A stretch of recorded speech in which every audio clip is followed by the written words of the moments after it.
That's good. All right, so want to shoot the very last message for the day. This message is titled "The Kingdom of God and Sitting in Heavenly Places." So I talked about sitting in heavenly places, but maybe it wasn't clear. It was somehow vague, right? But what does it really mean to be in heavenly places? Let's close our eyes as I pray. Dear Heavenly Father, we thank you so much for the feast that you have given us of the word. I ask, dear Father, that you allow your glory to come down. May heaven touch earth, oh dear Father. The blessings that have been opened to us in Christ, may they be realized now. May we behold eternity, dear Father. And may we grab hold of the infinite. May you confirm these things in our spirits, oh Lord. May this room be changed forevermore before us, and may we behold your glory, O Lord. In Jesus' name we pray, amen. So, now, I read a lot of verses, okay? How do we sit in heavenly places with Christ? Now, the thing is this, a seat represents authority, right? It represents dominion. So if you're sitting in that seat with someone else, it means you have almost a similar what? Authority, right? Now, 1 John 3 verse 1. Read it for us. What does it say? 1 John 3 1. John said something. What does it say? 3 verse 1. Yes. Behold, what manner of love the Father has bestowed upon us, that we should be called the sons of God. Okay, so what are we now called? The sons of who? God. The sons of God. Are you following that? So we are beginning to see that Christianity, we are now called the sons of God because we're having the divine life of God flowing in what? In us. I hope you see that, right? So we have been adopted back to God. We're lost in Adam, but we are brought back in who? In Christ. And if you read Isaiah 9 verse 6 says, unto us a child is what? Child is what? Unto us a son is given, unto us a child is born. He shall be called the everlasting what? Father. Christ is the father of the new human race. Are we clear there? And what makes us to be related to him is the life that we get. In humanity, when you adopt someone, only the name changes. But in salvation, not only does our name change, meaning our character, but even the life that we have changes. It's no longer just this human life. That's why we're saying, when you are in Christ, we'll talk about discipleship, right? You have a life of power. What we mean is when temptation comes, Christ in you will equip you to fight each temptation. All the victory is already assured. All you have to do is claim that what? That victory. And I would like to go as far as even demonic possession. Right? I've had to meet people who were demonically possessed. Right? People who had addictions. We prayed with them. They pray where they are in their location. We're praying together. And guess what? God does a miracle. And those chains are what? Are broken. Are you following, right? People with bad habits. I remember there was a certain brother, his mother was sick. There were so many things going on. The whole house in disarray. We started praying, we started fasting. All those God removed, right? I've had to fight spiritual battles in my own life personally. And I've seen this, that the grace of God is much upon us. The Christian life is a practical walk. It's not just theories alone, right? So today what I'll do is I'll handle the theory. But tomorrow, we'll start looking at the practical, right? We'll talk about being born again and discipleship and baptism all in one. And then on Monday, we'll finish off with New Testament realities. So everything is intermingled, though I put them as different topics. But today, we'll start looking at being born again. Just what it means to be born again. Because if you are born again, it means you were born wrong the first time, eh? The first time we are born wrong, eh? There's a problem. So you need to be born what? Again, so that we are born now into the kingdom of who? Of Christ. Are we together there? Now, when we read the Gospels, there are certain things which Christ preached which are just so straightforward. Now, let's go to Matthew. I will exhaust the majority of texts in Matthew. Then I'll go to the text in John. But let's go to Matthew 25. I have to find it first. Right. Is it Matthew 25? Talks about he shall sit on the throne of his glory. Where is this? Yes, Matthew 25 verse 1. What does it say? The one. Yeah. When the Son of Man shall come in his glory, and all the angels with him, then shall he sit upon the throne of his glory. So Christ shall sit upon the throne of his glory. And you know a throne is connected to a kingdom, right?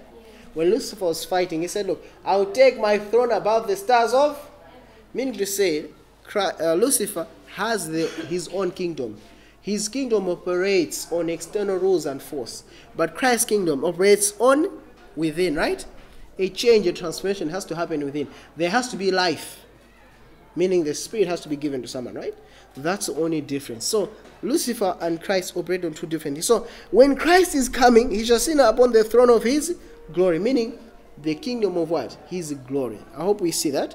He's coming as king. But there's another phase. Before he comes, he has to be different. Hebrews chapter 4 verse 16. Notice where Christ is right now. 4 verse 16. Verse 16. Let us therefore come boldly unto the throne of grace, Yeah. that we may obtain mercy, and find grace to help in time of need. So there's a throne of grace, then there's a throne of glory. Right? Two thrones. Are you together? One precedes what? The other.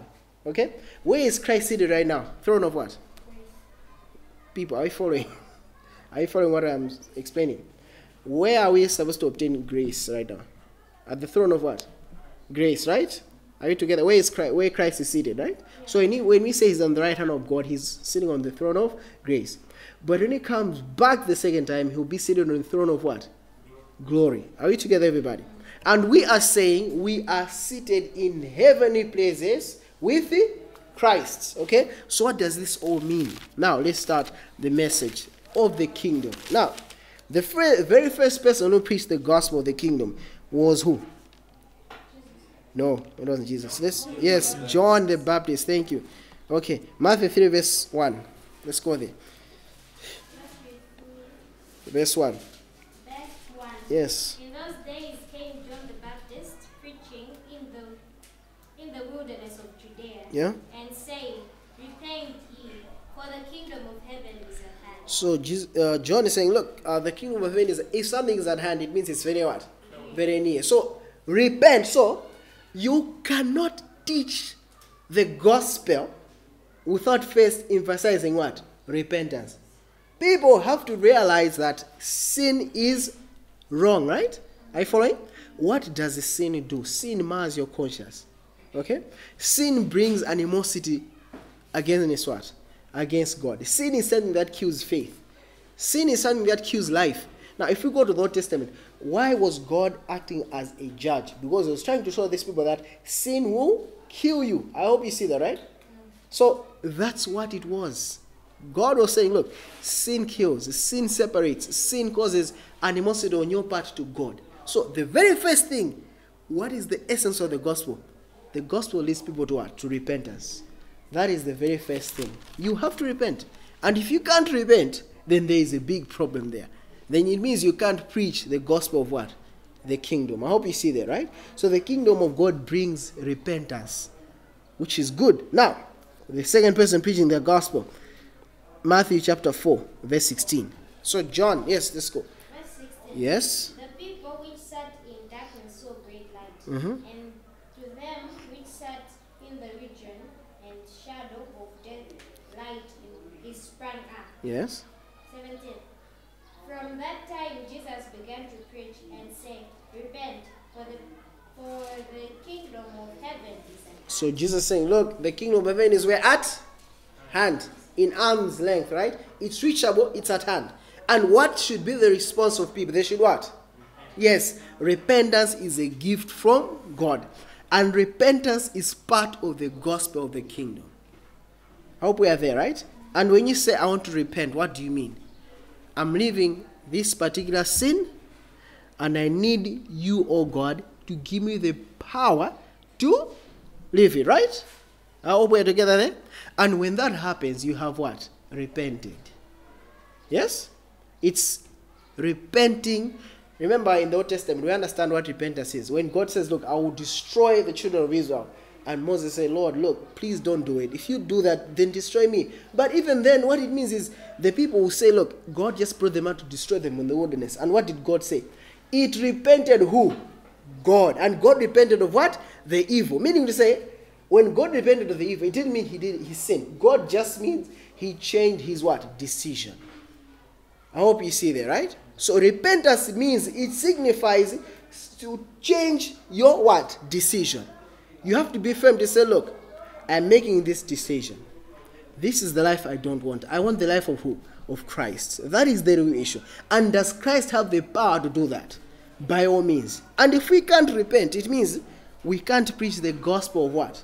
Of the kingdom. So we are connecting discipleship, the gospel of the kingdom, baptism, all these things at once. So repentance is a very vital part. The gospel of what? The kingdom. Now, Matthew chapter 10. He sends out the 10. Can you read for us? Matthew chapter 10, verse 2. Verse 2. Yes. Now the names of the 12 apostles are these. The first, Simeon. Okay, you can stop right there. But we know that he's 12 other apostles, right? Are we together? Now he says, look, go and preach. Verse 7, it says. 7. Yeah? As ye go, preach, saying, the kingdom of heaven is at hand. The kingdom of heaven is at hand. Verse 8. Heal the sick. Yes. Cleanse the lepers. Yes. Raise the dead. Mhm. Cast out devils. Freely ye have received, freely give. So the kingdom of heaven, it is not only about repentance, right? Not only is it powerful enough to remove someone from their sinful lifestyle and bring them into Christ, the kingdom of heaven being preached. Notice what results. The sick are what? Are healed, right? The lepers are cleansed. The dead are raised. The devils are what? Cast out, right? How do you receive this? Freely you have what? Received. Because you have accepted the message of the gospel of what? The kingdom. You receive all these things how? What? Freely. It's for free. You don't have to catch yourself. You don't have to go on some pilgrimage. All you have to do is receive the gospel of what? The kingdom. Are you together there?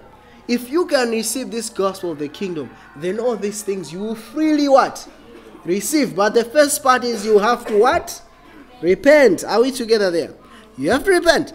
Once repentance is had, you believe in the gospel of the kingdom. Now, how important was this message to Christ? So, he sends out he has sent out what? The 10, right? The 12. Are we together? Now let's go somewhere. Let's go to Luke. Luke has more on this gospel. Luke chapter 10. All right? Luke chapter 10. Are we there? Verse 1. Verse 1. Yes. After these things, the Lord appointed other 70 also, and sent them two and two before his face into every city and place, whither he himself would come. So he sends them 70. So not only when they were 12, but when they're 70, he what? He sent them. Are you seeing this? Are you together? So what did he send them to do? Okay. Can you read for us? Where is this? Okay.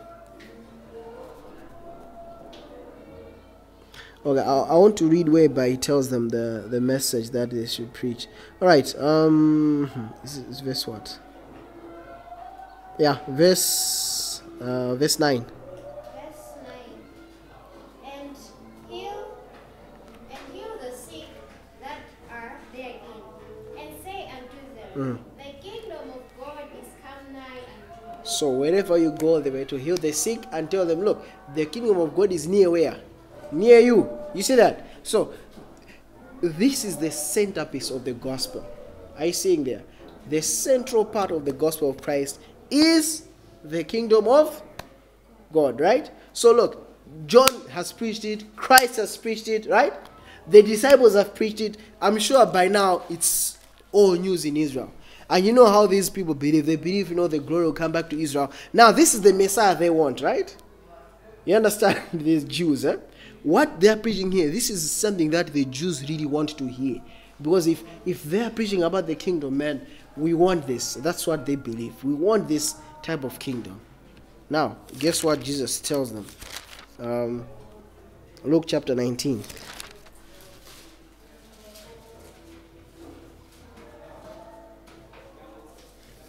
Right, let me just find the verse. Luke chapter 19, verse 11. What does it say? Verse 11. Yes. And as they heard these things, he added and spake a parable, because he was nigh to Jerusalem. So he was near Jerusalem, and what else? And because they thought that the kingdom of God should immediately appear. So they were like, okay, he's near Jerusalem. By all means, the kingdom of God should come where? Immediately. You see that? Right? And what does Jesus respond? He says what? Verse 12. Yeah? He said therefore, a certain nobleman went into a far country to receive for himself a kingdom, and to return. You see what is happening there. Right? So he says, look, because of this, he says, look, a certain nobleman went into a far what? Country. There he's going to receive what? A kingdom. Then he's going to return. So Jesus is trying to tell them, look, the kingdom is not happening when? Immediately. But he has just preached to them saying, wait, it is at hand. But the immediate sense, they felt like, okay, he's in Jerusalem, means in 5 minutes, the kingdom of God is what? Coming. You see what I'm saying there? So Jesus is trying to say, hey, look, it's not happening in 5 minutes. It's not now. Okay? Can you read Micah 4 verse 8? Why do they believe this? Micah 4 verse 8. Micah 4 verse 8. I think it's just next to Malachi. Micah 4 verse 8. Yes. And thou, O tower of the flock, the stronghold of the daughter of Zion, unto thee shall it come, even the first dominion. The kingdom shall come to the daughter of Jerusalem. Do you see? The kingdom shall come to the daughter of what? Jerusalem. So because he was near Jerusalem, they're like, oh, okay, the kingdom was coming when? Now, in 5 minutes time. So Jesus says, no, that's not what I'm talking about here. A nobleman has gone to a far what? Country to receive the kingdom, then he shall what? Return. So there are two phases. There is when Christ leaves to receive what? A kingdom. Then he comes back. So when he goes far to receive a kingdom, it's now the kingdom of what? Grace. We're together? When he's coming back, it's now the kingdom of what? Glory. You see the difference there, right? So Jesus says, look, this is totally different. So, what is his kingdom all about? What is his kingdom all about? Why all the big fuss? Matthew 13. Sorry, Luke 13, sorry. Luke 13? Yeah, Luke 13. Yeah, verse 20. Verse 20. Yeah?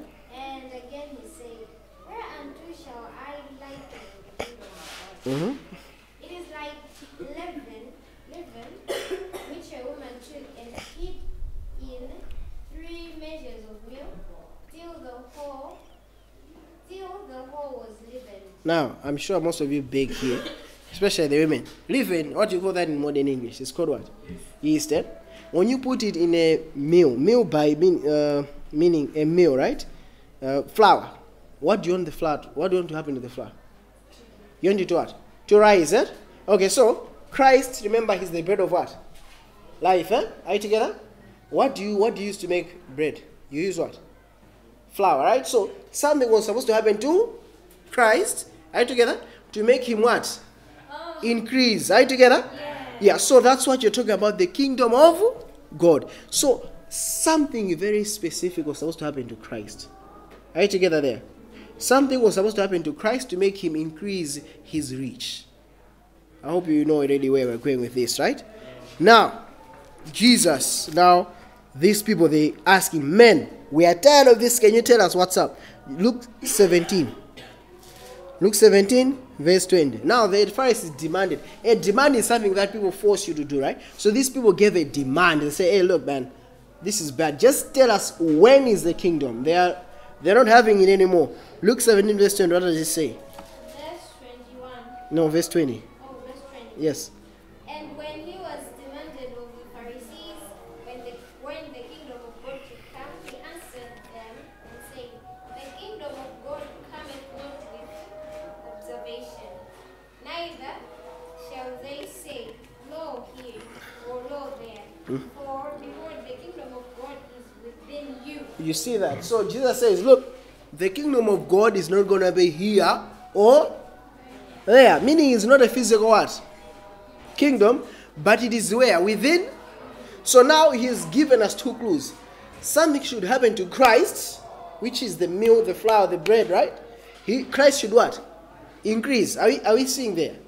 He has given us another clue to say, the kingdom will be within you, right?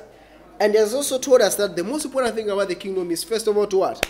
Show repentance. Your life should have an about turn, right? Whereby Christ should do something to you. Okay? Now, I want us to look at something.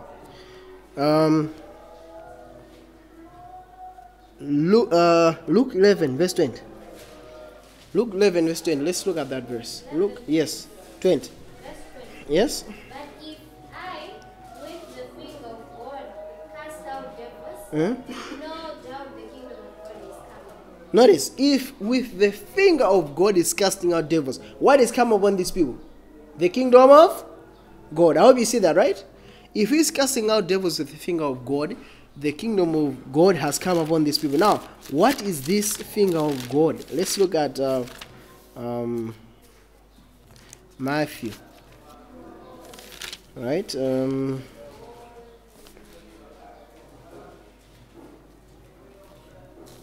Right. Where is this? Okay. Just search for it real quick. There's a verse I'm looking for. Right. Matthew 12 verse 28. 12 verse 28. Matthew 12 verse 28. Read it. Let's see. Yes. And if I cast out devils by the Spirit of God, then the kingdom of God is coming. So what is the Spirit of God? The finger of God, right? Are you following? So a finger is it a separate being? Have you ever heard of an organism called a finger? No, right? I hope we are clear there.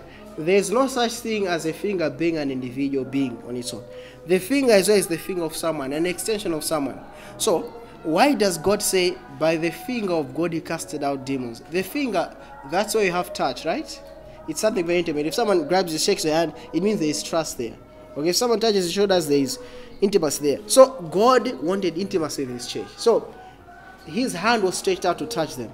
By the Spirit of God or the finger of, that's why he's that analogy. But the point is, casting out demons, Jesus was doing them by the finger of God or the Spirit of what? God. So, if he's arguing to say, look, if I'm doing this by the Spirit of God, the kingdom of God is come down unto you, right? So, the Spirit of God has everything to do with the kingdom of what? Of God. So we have three clues.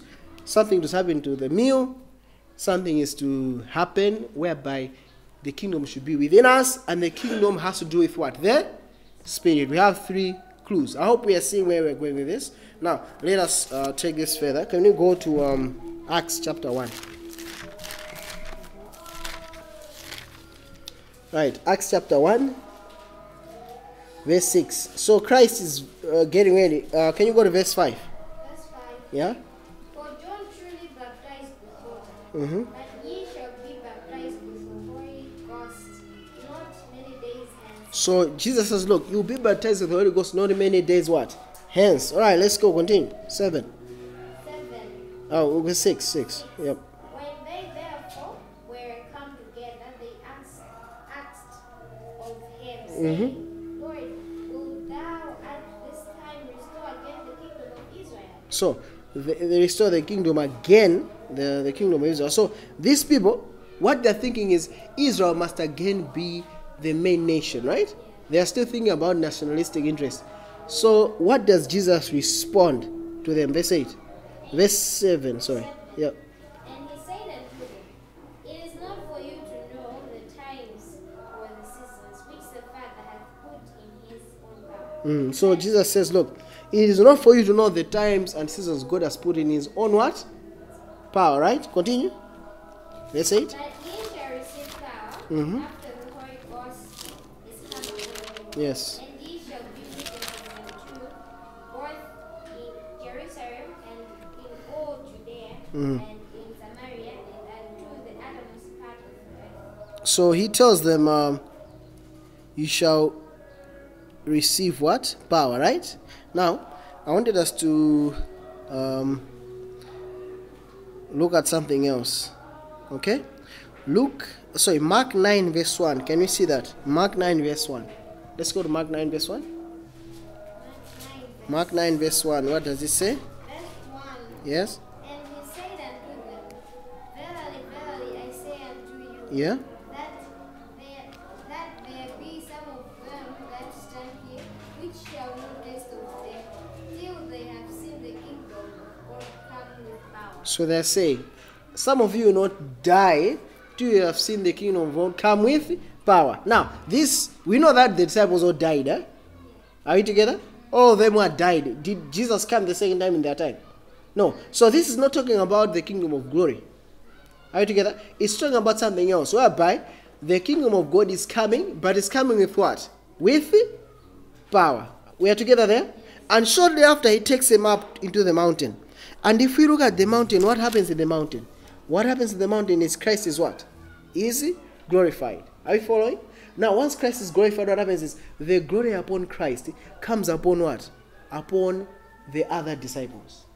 Okay? It comes upon James and John also.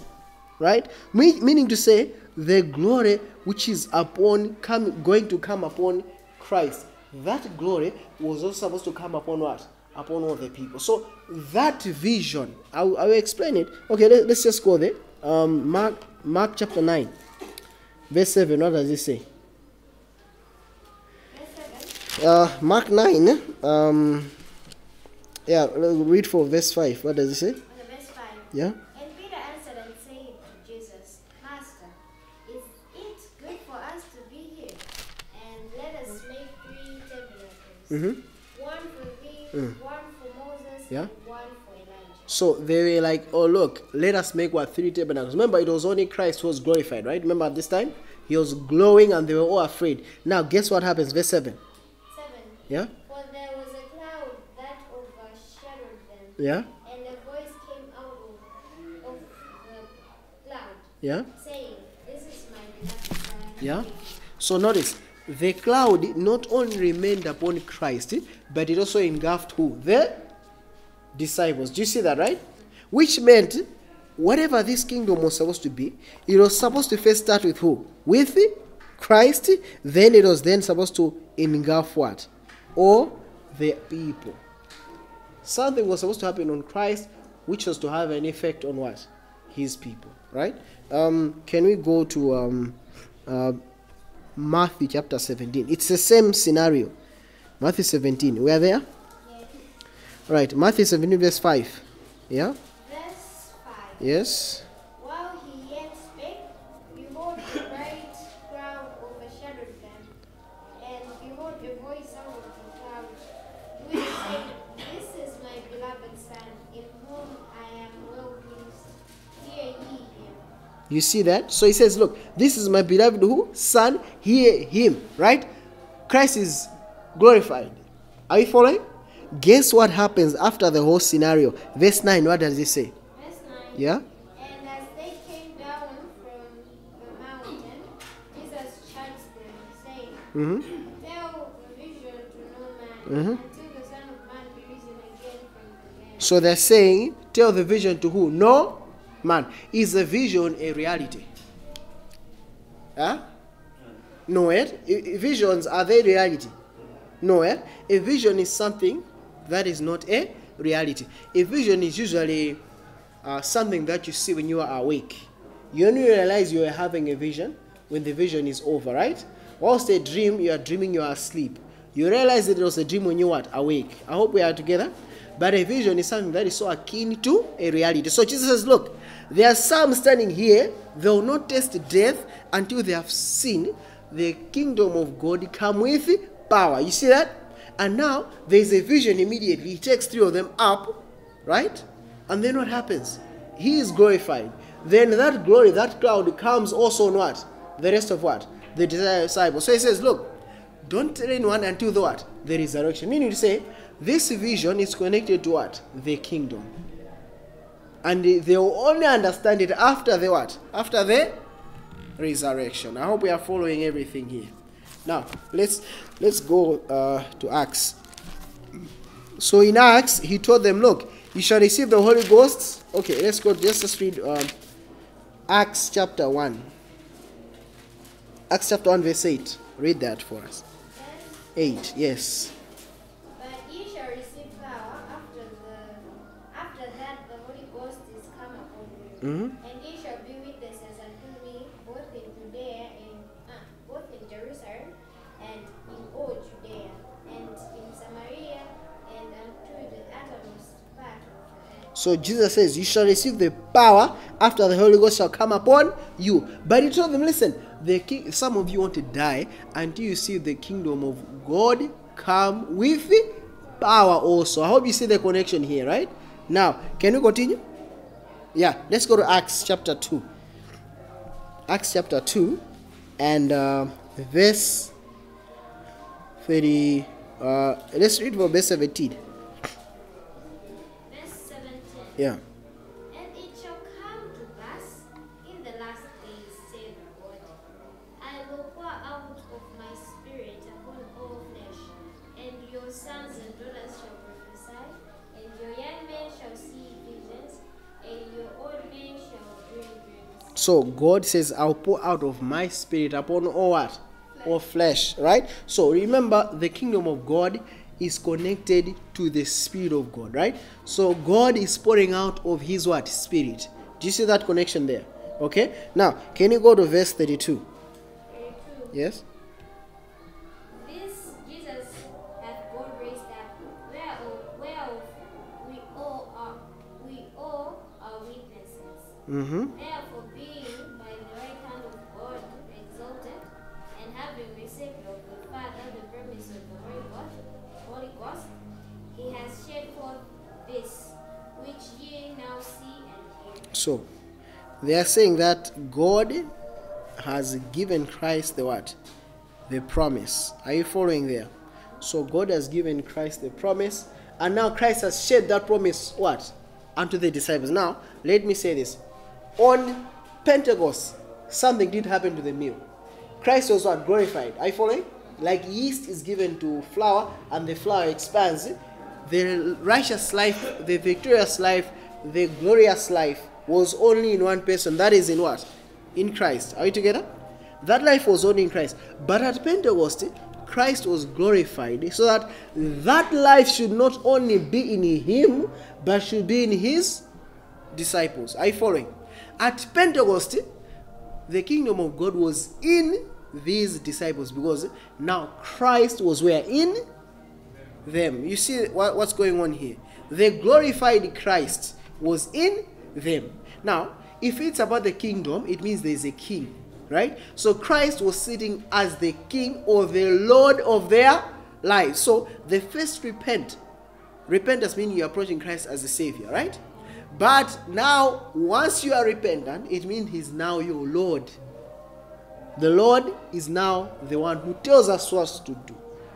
Okay? Can you read verse 34? Yeah.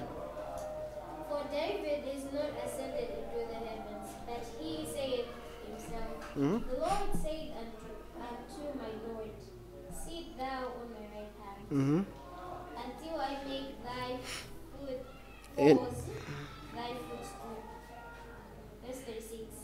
Therefore, let all the house of Israel know assuredly that God hath made that same Jesus, whom ye have crucified, both Lord and Christ. So Christ, Jesus, is both Christ. Christ means the Messiah, the Savior, right? He's the Savior, but not only is he the Savior, he's also the what? The Lord. Do we see that? So it means Christ is the one that gives us the commands. He's the one that tells us what to do. Do we see the connection there? So I find that when we talk about the kingdom of God, we are talking about Christ reigning where? In our hearts, right? Christ is in us and he is telling us what to do. So at Pentecost, we find that truly the kingdom of God came with what? With power. Christ was in them. Okay? Now, can we go to Acts 8, verse 12? What were these people preaching now? Acts 8, verse 12, what does it mean? Verse 12. Yes. But when they believed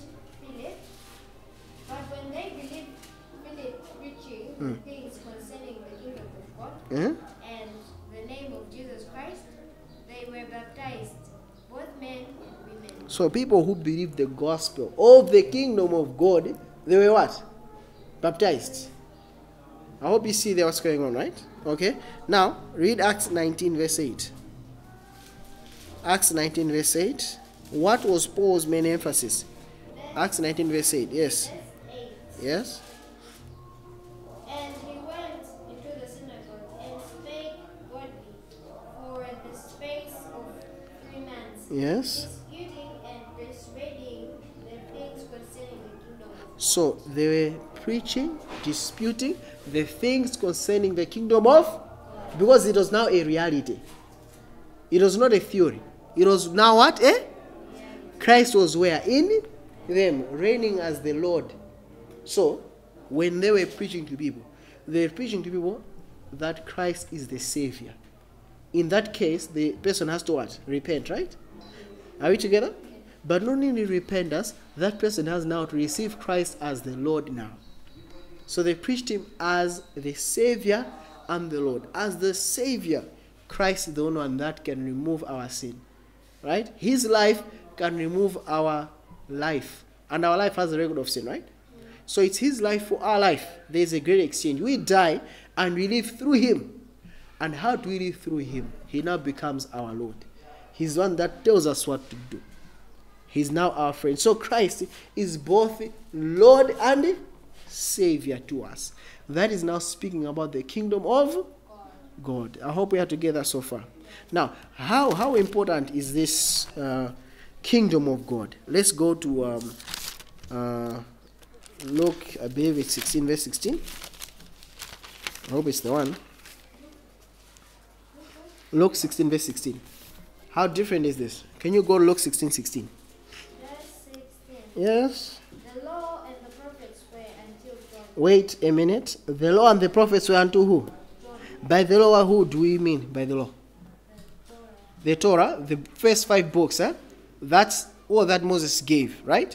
God gave. So the law was given through who? Moses, right? Remember? We read John 1 verse 17. For the law was given who? By who? Moses, right? The prophets, why are we talking about the Moses? From Joshua all the way to Malachi. You see that? Are we together? For the law and the prophets were unto who? Unto John. That's it. Next, continue. Since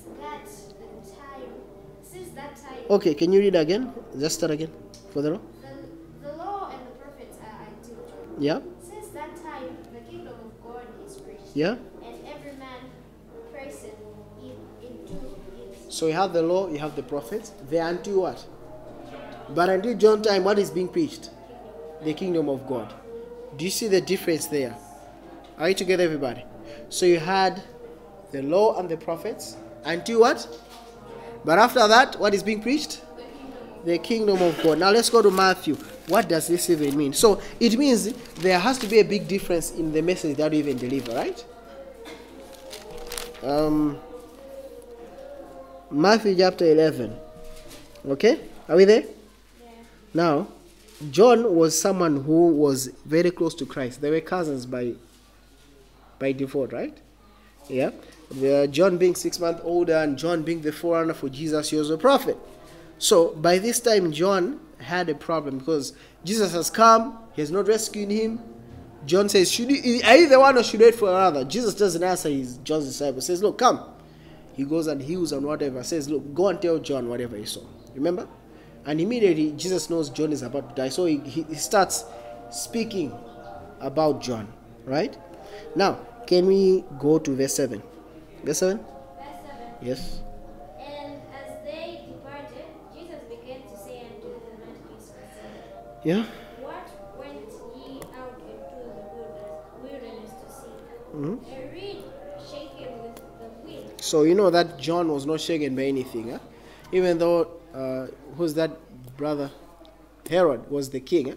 John didn't shake at all. So Jesus is trying to use contrast. Wait, did you go to John to see a man shaken by the wind? He was shaken. No, John was not a weak person. He was strong in the Lord.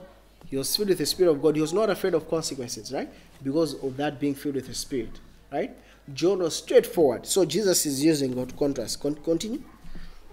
Verse 8. 8, yes. But what went ye out for to see? Mm-hmm. A man clothed in soft raiment. Behold, they that wear soft clothing are in king's house. So Jesus is trying to contrast. Did you go out to see someone wearing soft raiment? Like soft raiment then at the time was something expensive. Huh? He says, no, the people who wear such things are in the king's what? King's house. Right? But prophets of today have soft raiment. Anyways, continue. But what went ye out for to see? A prophet? Yea, I say unto you, and more than the prophet. So Jesus says, look, John was more than what? A prophet. Continue. Verse 10. Mm-hmm. For this is he of whom it is written, Behold, I send my messenger before thy face, which shall prepare thy way before thee. Uh-huh. Verily I say unto you, among them that are born of the woman, verily I say unto you, Yeah. among them that are born of the woman, there hath not risen a greater than John the Baptist. Wait right there. So, among all those born of the women, has there been anyone greater than John the Baptist? No, eh? Does that include David? Yeah? Yeah. Are we just following what Jesus said? Does that include David? Yes, eh? What about Moses? Yes, eh? So, if we compare Moses, David, and all these prophets, compared with John, according to the magnitude of the mission, eh? John's mission is where? Here. And all their missions are here. Are you together there? Because John was trying to reduce the reality. But he never lived the reality. He died before Pentecost, right? Are you together? So John was preaching the reality. But he never lived what? So he says, look, all the prophets, none is greater than what? That's Jesus' way, the way, okay? Okay, can you continue? And he says what? Verse 11. Notwithstanding. Oh. Which verse? Okay, just go 11. Just start from 11 again. Start again. Okay. Verse 11. Verily I say unto you, among them that are born of women, Yeah. there hath not risen a greater than John the Baptist. Yeah. Notwithstanding, he that is least in the kingdom of heaven is greater than he. So now this verse makes sense. He who is least in the kingdom of heaven is greater than who? Than John, eh? So it means, are we as Christians today, if we accept the gospel of the kingdom, are we greater than John the Baptist in mission? Yes, sir? Are we together, everybody? Now, is our mission greater than the mission of David? Can you answer? Yes, right? Now, is our mission greater than the mission of Moses? Yes, also. Are we together, everybody? Why? Because the one who is least in the kingdom is greater than even what? John the Baptist. Are you together, everybody? I mean, this was something that God looked forward to. God gave a prophecy to Joel, right? And this prophecy was not yet fulfilled until Christ came. Not only after Christ came, but even after what? On Pentecost, that's when it was what? Fulfilled. Actually, if you look at all the law and the prophets, all that stuff was leading towards to what Christ was supposed to come and do. Are we together, everybody? So the reality is in who? In Christ. That's where we are supposed to be. Right? Now let's look at this. Where are we taking this? Can you continue? Verse 12. Verse 12. Yes. And from the days of John the Baptist until now, the kingdom of heaven suffereth violence, and the violent take it by force. So the kingdom of heaven suffers violence, and the violent take it by what? By force. We need to take this kingdom, right? Now let's go to verse 13. What does it say? For all the prophets and the law prophesied until John. So all the law, meaning Moses, and all the prophets until Malachi, all that prophesied until who? John. After John, what is being preached? The kingdom of? The gospel has completely changed. From the theory, are you together? Now into what? The reality. I hope we understand there. So we are no longer preaching what? Theories.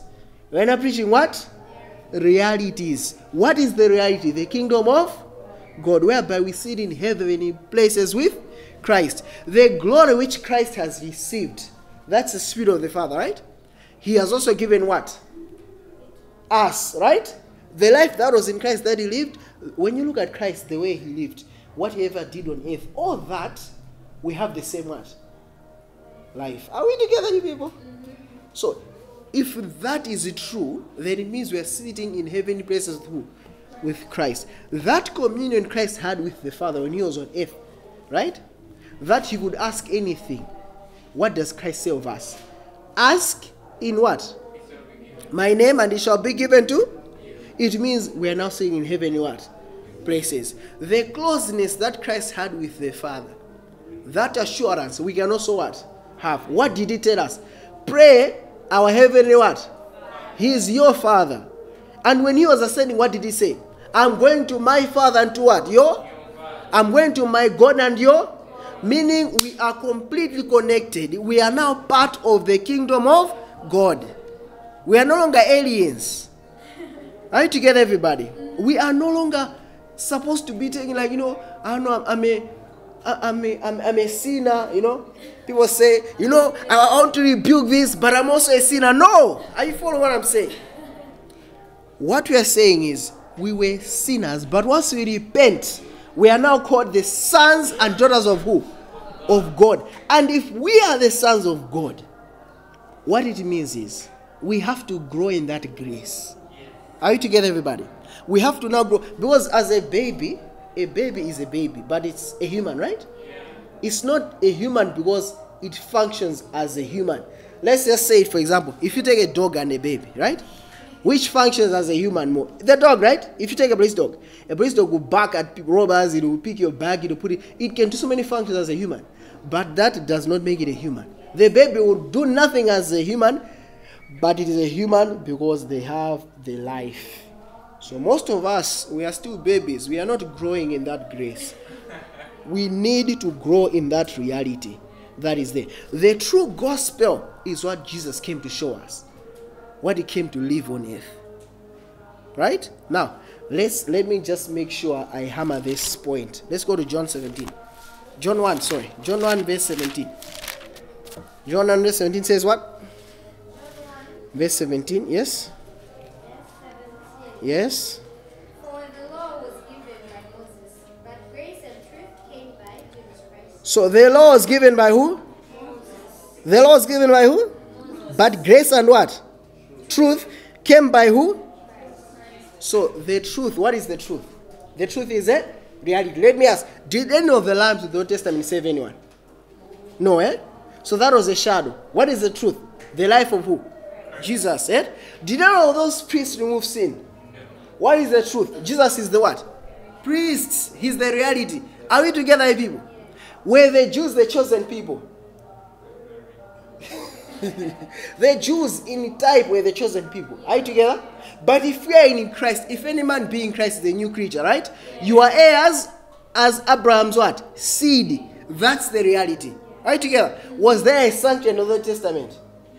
Was there a literal priest in there? Yeah, right? Was there a Shekinah glory and for me the voice was heard? Yes. In the reality, what do we have? John 14, verse 22, 23 says, we will come and make our abode what? So you have the priest who is Christ and you have God in you, the Shekinah glory. Are you following? So when Moses, whenever he had to say something, he had to go into the tabernacle and you hear the voice between the two cherubs. Are you together? That voice now God will speak to you and I. Are you together? And when we look at the temple, right? Okay, sorry. When you look at the temple, he said, look, make a sanctuary. I want to dwell where?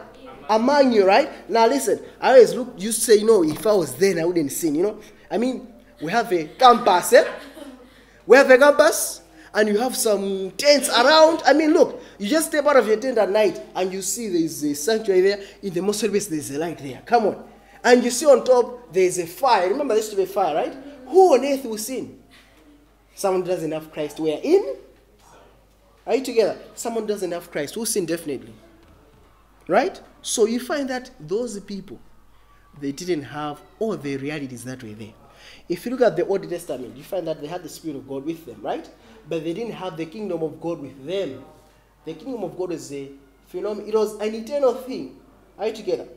But Christ had to come and author the life so that we could have access to the kingdom of God. All we are together there. So we find that this was their reality. Moses could be filled with the Spirit of God. Yes. Are you following? All these people would be filled with the kingdom of would be filled with the Spirit of God. But the kingdom of God was not yet come. Let me show you. John chapter 10. I want to take this somewhere, but anyways, John, we are there on John 10. You people, are you there? Yes. Right. Can you read verse 10? Verse 10. Yes. The thief cometh not, but To for to steal, and to kill, Yeah. and to destroy. I am come that they might have life, Hmm? and that they might have it more abundantly. So, was the life already there before Jesus came? He came to give what? That? And not only that life, but to have it more what? Abundantly. The meal had to have the yeast, the leaven. So the life could be abundant to everyone. Are we together there? The life was only in one person. But it had to be abundant what? Life for all of us. Right? Now, let me give you Paul's analogy. Paul was just straightforward. Paul wasn't messing around. Let's go to Romans 3. Romans 3, we are there? Yeah? Romans 3 verse 20. You know what we are doing with this. Romans 3 verse 20, what does it say? Yes. Therefore, by the deeds of the law, they shall no flesh be justified in his sight. For by the law is the knowledge of sin. So the law, it just brings the knowledge of sin, right? Anyone who's ever tried righteousness by the law, or the legal law, the legal way to perfection, you know for yourself that it's a task whereby you are climbing a mountain which has rocks which are once you slip, it's all the way down to stage 1, right? And you have to start again the long hard climb. It's a never-ending cycle. So he says, look, by the law is the knowledge of all of sin. Verse 21, what does it say? Verse 21. Yes.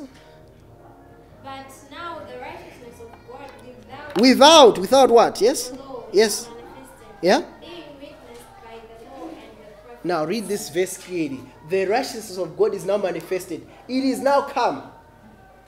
It is without the law, right? And it is witnessed. Who are the witnesses now? The law and the what? Prophets. So, what I tell you is this. It is not like the Old Testament is useless. No. It is very important, but it's important because it's now a witness. Are you together, everybody? If you look at the Old Testament, let me just give you one example. Can you go to Numbers 11? I love this one. I love this. Numbers, is it Numbers 11? Oh, Numbers 15. Right, so, okay, I wanted where we have, okay, I wanted where we had, okay, let me just find it. Woe to God, every man was a prophet. Huh? You're not sure, eh? All right, Numbers 11. Let's go Numbers 11, verse 29. All right, Numbers 11. Now, notice, Moses has elected 70 elders. Are you following? Moses is filled with the Spirit, okay? He has elected 70 elders to help him in the work. Now, guess what God tells Moses? Numbers 11, just wait. Numbers 11, verse what? Where is this? Verse 25. What does it say? Verse 25. Yes. And the Lord came down in a cloud, and spake unto him, and took of the Spirit that was upon him, and gave it unto the 70 elders. And it came to pass, that when the Spirit rested upon them, they prophesied and did not cease. Notice, what is God doing? He's taking the Spirit which was upon what? Moses Putting upon the 70 what? That's the type. Are you following? Remember we're saying the righteousness that comes, it's without what? The law. The righteousness that we receive, we get it because we're not part of God's what? Kingdom. Are we together? Once we become part of God's kingdom, we become recipients of all that Christ has done. The whole package. We're together. So we become the sons of God. We become the children, the daughters of God. We have the life of Christ. We have his righteousness, right? We have his victories. We have all that victory over death. Are you together? All that is there. And you wonder why even the martyrs, they would face death and not even flinch because they have that life. They are not citizens of this world. They have citizenship of heaven. And if you look at it, Jesus was not afraid to die. Are you together? Yes, there was that time he prayed, not my will, but your will. But he did it because he loved what? Us. And when he died, he what? Resurrected, right? And as Christians, we know for a fact that you can only, Jesus told us, look, don't be afraid of him who kills the body only, but be afraid of him who kills the body and the soul. So you know that nothing in this world can harm us in any way. So look, Moses, God, they take the spirit from him, puts it upon these 70. Now, what happened was, there were two others of the 70 who were in the camp. All these were in the tabernacle. So these two in the camp start to prophesy. So one guy runs to Moses, say, look, these people are in the camp, they are prophesying. So Joshua tells Moses, hey, what's going on? Okay, should I tell them to stop? Are you following? Huh? Verse 28, what did Moses reply? Verse 28? Verse 28. Yeah? And Joshua the son of Nun, the servant of Moses, one of his young men, Yeah? answered and said, my Lord Moses, forbid them. So Joshua said, can you forbid them? They're only supposed to do this when they are in their tabernacle, right? Okay, continue. And Moses said unto him, Yeah. enviest thou for my sake? Yeah. Would God that all the Lord's people were perfect, Yeah? and that the Lord would put his spirit upon them. That was the reality that Moses knew. Are you following? Moses was like, no, why should I forbid them? This is what God wants. God wants everyone to be filled with the spirit of who? Of God. Do you see that beauty there? Right? It's like God wanted Moses was like, you know what? Would all the people, by all the people, who is he trying to say? The nation of what? Israel. All of them, they should be filled with what? The spirit of God. Are we together there? That's what Moses was like. Look, everybody should be filled with the spirit of what? Of God. Everybody should be able to commune with who? With God. That was Moses' understanding of the issue. And we have the reality. What happened at Pentecost? God anointed Christ with the what? Spirit. And from there, that spirit is now placed upon all the people on Pentecost. This stands as a witness of Pentecost. Do you see there, everyone? Do you see what we are saying here? Yes. Right? If you talk about the law stands as, how does the law stand as a witness? Can you go to Romans chapter 9? Romans chapter 9, last 4 verses. Read those. Verse 9, Romans 9 has... 9, Okay, Verse 31. yeah. But Israel, which followed after the law of righteousness, hath not attained. Okay, read from verse 30, sorry. Verse 30. Yeah? What then shall we? What shall we say then? Yeah? That the Gentiles, which followed not after the righteousness, hath attained to righteousness, Yeah. even the righteousness which is of faith. So the Gentiles have attained righteousness, which is even of faith. Are you following there? Continue. But Israel, which followed after the law of righteousness, hath not attained to the law of righteousness. 32. Whereof, because they sought it not by faith, but as it were by the works of the law. So Israel wanted to be righteous by following the works of the law. But the righteousness of God is without the law. It's without the prophets. Because these two stand as witnesses. Are you following me? Right? They stand as witness because that righteousness, all that we seek, is in who?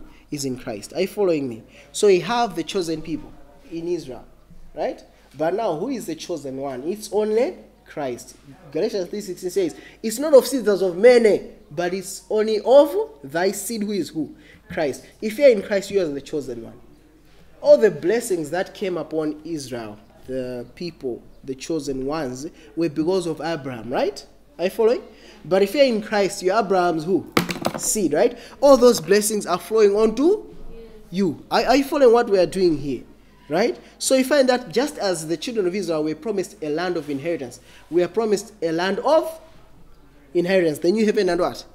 Earth. So we have grander and more spiritual promises. Are you together, everybody? So there's a whole shift. The gospel completely shifted. Now, someone tells me, no, you're not preaching the three angels' messages. Okay, let's go to the three angels' message. Can you go to Revelation 14? Are we there? Verse 6 and 7. Now, this is the three angels' message.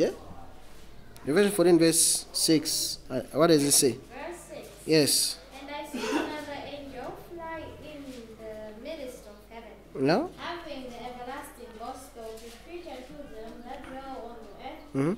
and to every nation and kindred and tongue and people, saying with a loud voice, Fear God and give glory to him, for the hour of his judgment is come, and worship him that made heaven and earth and sea and fountains of waters. Now, if you go to verse 6, it says, I saw another angel fly in the midst of heaven. What does he have? He has what? The everlasting what? Gospel. That's it. If you have the everlasting gospel, what is this everlasting gospel? What was that thing which is... Now, if it's an everlasting gospel, it should be true in the time of John. It should be the same message in Eden. It should be the same message given to Moses. It is everlasting what? Gospel. Now, if you look at the law and the prophets, they had the everlasting gospel, but in types. We're together? They had a sanctuary, but in the reality, who is the sanctuary?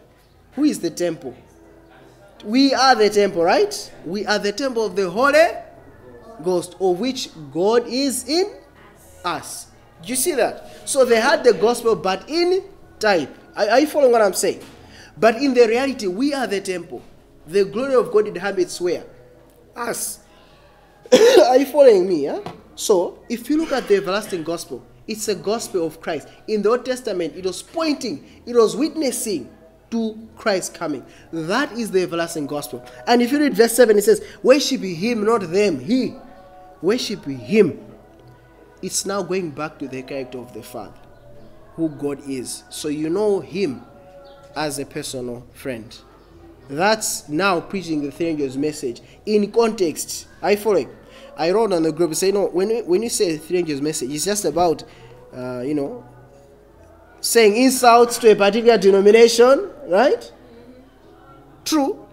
I'll say that the three angels' message talk about Babylon is falling, right? It talks about fallen systems. Are you following me? But which is the system that will stand? It's the kingdom of God.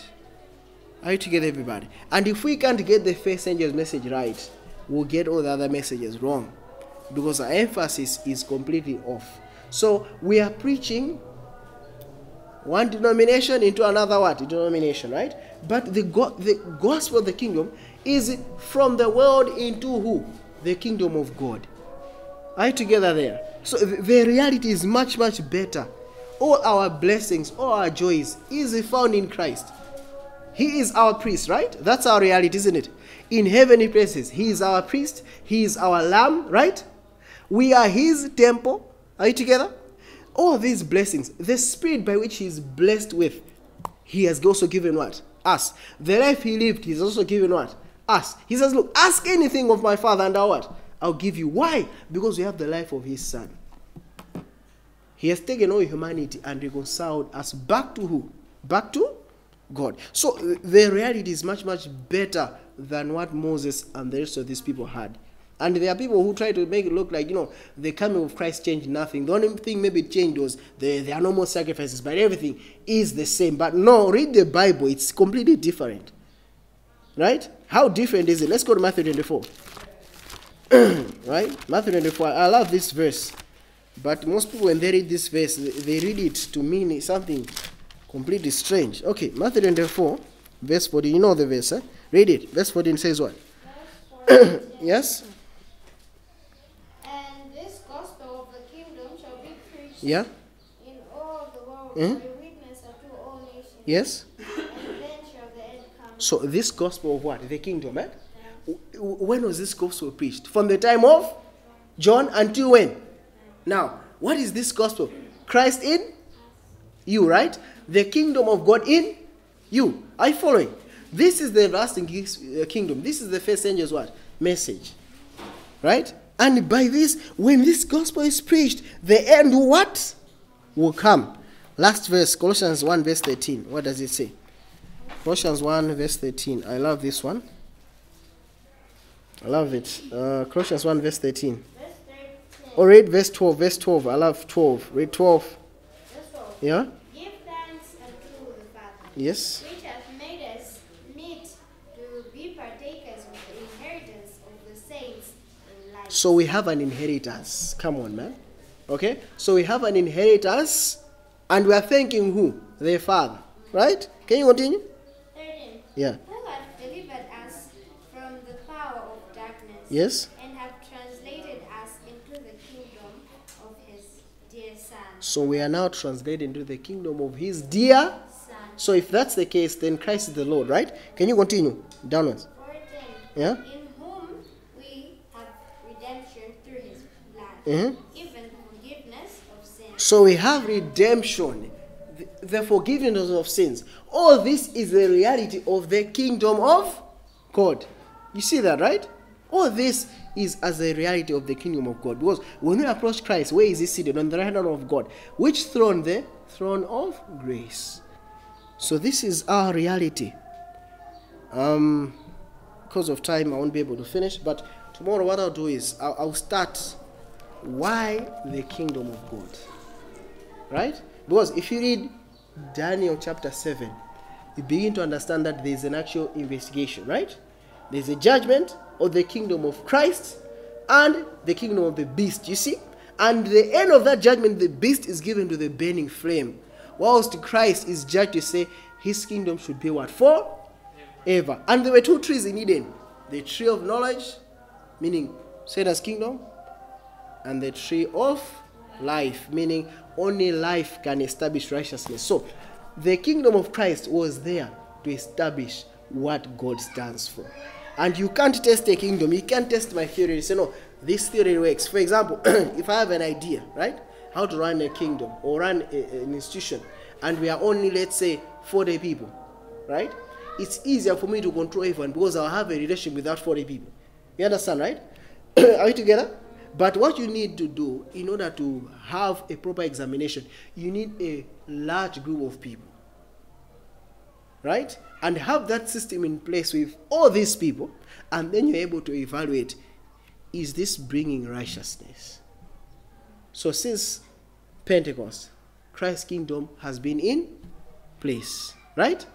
Are you together? Yeah. And what is the criteria of judgment? Do you have the robe? That's it.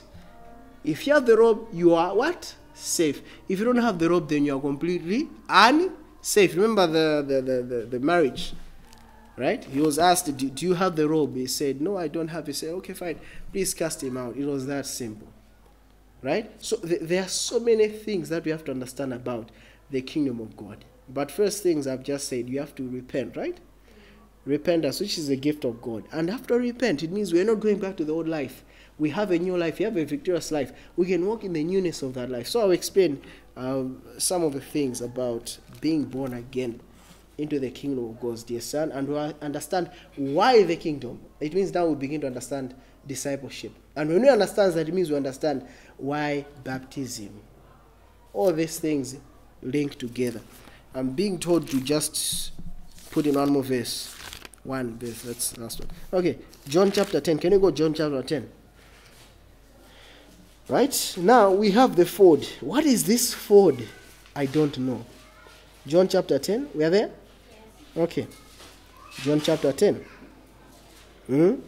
Now, can you go to verse 27? Verse 27. Yes? My sheep hear my voice, and I know them, and they follow me. So my sheep hear my voice, I know them, I know them and they follow me. So the sheep hear his voice. Now, your conscience is where God speaks to you through. Okay? Through your conscience, God will speak to you. Now, let me say this. If you're unconverted, God won't be speaking to you. But if you are converted, under your thoughts are very loud. But under those thoughts, there's a still small voice. You want to make a decision. Let's say you want to go somewhere, but you know the activities there. I can't tell. Okay, is it okay? You're debating it, right? And then you get to sleep. You're calm. That still small voice will be, don't go. That's the voice of God. Literally, that's the voice of God. And those people who were ever prophets and all these things, they trained themselves to hear the voice of God. For example, if you look at Abraham, right? How could he hear the voice of God? How could he tell, I should give this my son? I mean, that's what Satan would tell you, eh? Give your son to sacrifice. It means whenever he was calm, that convicting voice, the voice of conscience, he could tell God is speaking to me.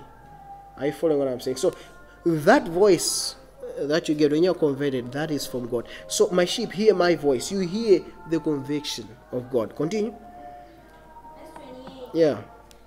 And I give unto them eternal life. Yeah. And they shall never perish. Uh-huh. Neither shall any man pluck them out of my hand. So no one should be able to pluck them out of whose hand? Christ's hand. Now, what is this so-called Christ's hand? If you go upstairs from verse 1, it's talking about the fold. Other sheep I have which are not of this. What is the fold of Christ? His hand. You get what I'm saying? If you give your life to Christ, you have entered his fold, right? Almost every denomination, you ask Church of Christ, they'll say the fold is their denomination. But the fold here, it's Christ's hand. Because if you're in his hand, he'll give you something better. What is that? Eternal what? Can a denomination or organization give eternal life? Literally, no. I follow what I'm saying. This is speaking specifically about being in Christ, the kingdom of God. In the Old Testament, you have to be part of a particular group. That's an old covenant mentality, right? You have to be a Jew, you have to be born a Jew, you are okay. If you are not, you have to be circumcised, you have to join the Jews, you have to keep the feast, and all these things. You are now in the old covenant. But in the new covenant, you have to be in Christ, right? No crime associated with fellow believers meeting, but you have to understand whether you're associated with a certain group or not. The fraud is in Christ. Continue. Verse 29. Verse 28, sorry. 28. And I give them eternal life, and they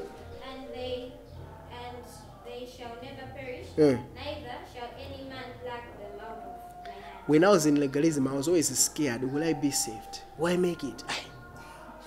Like, you know, you're a Christian, but then you really don't know how certain you are. Look, today I'm so certain as I stand here that as long as I want to be in Christ, there's literally no one, nothing, no event which can take me out of Christ's hand.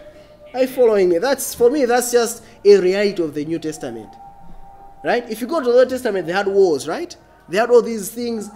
And once they would turn to God, guess what? God was putting them out, right? In the New Testament, we are living in different situations. All these things. No one can pluck me out of Christ's hand as long as I want to be in Christ. Right? But if I make a decision and say, no, I'm leaving Christ, then he will allow me to do that. But as long as I want to be in Christ, there's literally nothing that can pluck me out of the hands of Christ. Nothing. Continue. Verse 30. Yes? 29. Yeah? My Father, which gave them me, is greater than all. Yeah? And no man is able to pluck them out of my Father's hand. Now you know for sure that no one can reach God's hand. He dwells in light and approachable. That's why they're saying we are in Christ in heavenly places. Can the devil reach heavenly places now? He was cast out of there. So if you're in heavenly places with Christ, you are completely what? Safe. As long as you want to be in Christ, you are okay. I'm not saying there will be no temptations, there will be no trials. All those things will be there. But as long as you want to remain in Christ, right? Whether you're beat down, don't feel that you're forsaken. Don't say that you're forsaken. Keep on in Christ and grow from those experiences. And you move from victory to victory, from faith to what? To faith. Are you following what I'm saying? Yes, from glory to glory. Why not? Right? No one can pluck me out of my Father's hand. So you have two hands. The hand of Christ and the hand of the Father. And the Father is greater than all. No one can reach there. Let's look at the last one. 30. Yeah?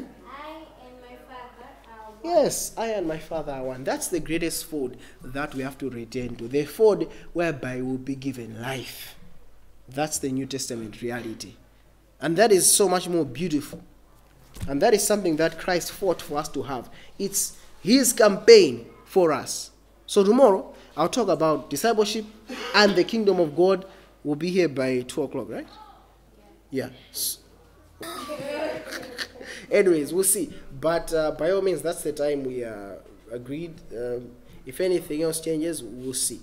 But most likely, that's the time. But I hope you were blessed. I hope God spoke to you.